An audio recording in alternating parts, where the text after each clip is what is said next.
یہ کم و بیش 45 برس پہلے کا واقعہ ہے۔ شوکت حسین رضوی صاحب صحت و جوانی کا پیکر تھے۔ سرخ سفید رنگت، ہونٹ ایسے گلابی جیسے لپسٹک لگا رکھی ہو، خوبصورت ناک نقشہ، دراز قد، گھنگریالے سیاہ بال، وہ مردانہ حسن کا نمونہ تھے۔ سفید پجامے اور کرتے میں کسی ریاست کے نواب نظر آتے تھے۔ ان کے ہمراہ میڈم نور جہاں بھی تھیں۔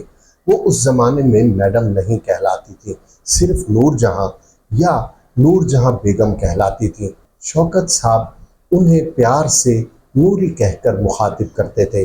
شوکت صاحب کی وجاہت اور خوبصورتی اپنی جگہ، مگر نور جہاں کی شان ہی نرالی تھی۔ نور جہاں فلموں میں بنی ٹھنی ہیروئن نظر آتی تھی۔ اس وقت ہمارے سامنے جو نور جہاں کھڑی تھی وہ سادگی اور پرکاری کا پیکر تھی۔ گورا رنگ، چمکدار سیاہ آنکھیں، دلکش ناک نقشہ، چہرے پر معصومیت کے ساتھ ساتھ ایک شائستہ اور شرمیلی سی مسکراہٹ۔ جب وہ مسکراتی تھیں تو سب سے پہلے ان کی آنکھیں مسکرانا شروع کرتی تھیں۔ شوخ و شریر آنکھوں میں بے پناہ کشش تھی۔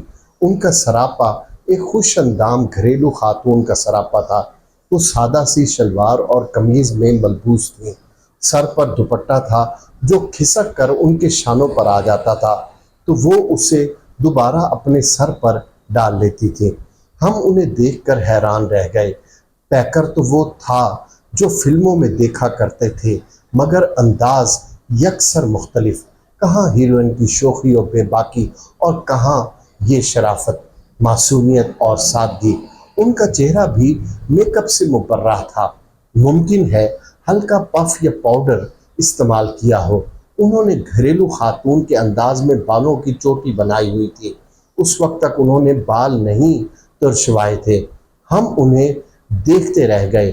اچھا تو یہ ہے نور جہاں، نور جہاں ایسی ہوتی ہیں؟ بھئی حد ہو گئی، اتنی سادگی تو عموماً گھریلو عورتوں میں بھی نہیں ہوتی۔ انہوں نے جب السلام علیکم کہا تو کانوں میں شہد ٹپک گیا۔ اس قدر شیریں اور پاکیزہ آواز کہ وہ کہیں اور سنا کرے کوئی۔ فلموں میں تو دیکھا اور سنا تھا، مگر حقیقی زندگی میں ہم نے پہلی بار نور جہاں کو بولتے ہوئے سنا تھا۔ جب انہوں نے گفتگو کا آغاز کیا تو منہ سے پھول جھڑنے لگے۔